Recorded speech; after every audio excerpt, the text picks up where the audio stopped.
अस्सलाम वालेकुम। कायद टीवी पर खुशामदीद। ड्रामा सीरियल फांसी की नई किस्त का नया प्रोमो आ चुका है, जिसमें आप सभी दोस्त देखेंगे कि मुताहिर और अनीका को एक साथ इतना बेतकल्लफ देखकर फातिमा हैरान है। इससे पहले कि आगे बढ़कर उनसे कोई सवाल करती, साइमा वहां पहुंच जाती है मामले की नजाकत को संभालने के लिए। फातिमा, तुम यहाँ पर क्या कर रही हो? और अनीका, तुम्हें मैंने मुताहिर को बुलाने के लिए भेजा था, तुम भी जाकर बैठ गई। जाओ मुताहिर, फातिमा को उस कमरे में छोड़ कर आओ। फातिमा इतना सब कुछ होने के बाद भी नहीं समझी कि इसके पीछे चल कह रहा है। मुताहिर फौरन आगे बढ़ता है, मोहब्बत से फातिमा को थामता है। कितनी बार कहा है तुम्हें, आराम करो। वो उसे कमरे में छोड़ने जाता है। पीछे से उमैर घर में दाखिल हो जाता है। अनीका से कहता है कि अभी और इसी वक्त चलो मेरे साथ। ऐसे में मुताहिर भी वहाँ पर पहुँच जाता है। प्लीज तुम चुप रहो, वो अपनी मर्जी से आई है और अपनी मर्जी से ही जाएगी। उमैर अपनी फुप्पो से कहता है कि अपने बेटे को समझा लें कि मुझे इस वक्त ना रोके।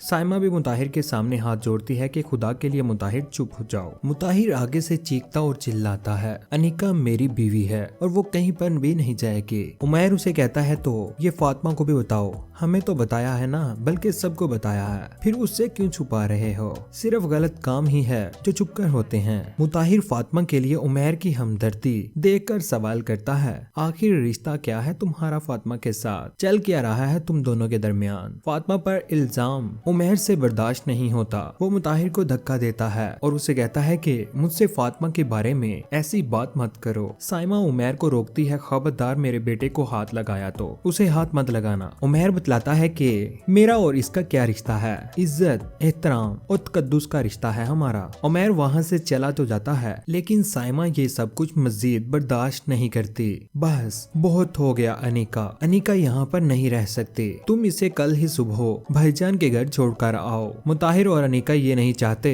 लेकिन साइमा के फैसले के बाद उन्हें मजबूरन राजी होना पड़ता है। उसके बाद आप सभी दोस्त देखेंगे कि मकसूद साहिब खुद मुताहिर के साथ बात करने के लिए आते हैं। तुम्हारे और अनीका के बारे में फातिमा को कुछ भी मालूम नहीं होना चाहिए। जिस तरह खामोशी से छुपकर तुमने निकाह किया है, इसी तरह से खामोशी के साथ इसे तलाक भी दे दो। मामू की बात सुनकर मुताहिर गुस्से से उनकी तरफ देखता है और उन्हें दिल ही दिल में कहता है कि ऐसा तो कभी आप सोचें भी ना, मैं तो इसके बगैर अब रह भी नहीं सकता। और वो अपने मामूजान की बात मानकर कभी भी अनीका को नहीं छोड़ेगा। लेकिन हाँ, फातिमा के डिलीवरी के बाद उसे आसानी से छोड़ सकता है। उधर अनीका को जब अपने तायाजान के फैसले का पता चलता है कि वो उन्हें मुताहिर से तलाक दिलवाना चाहती है, तो वो तड़प जाती है। इतनी बड़ी सजा, इससे बेहतर है कि अपने हाथों से मेरी जान ले लें, मेरा गला दबा दें। ये सब कुछ सुनने से पहले मैं मर क्यों न जाती। फरजाना उन्हें डांटती है, क्या हो गया अनीका, पागल मत बनो, तुम क्या कर रही हो,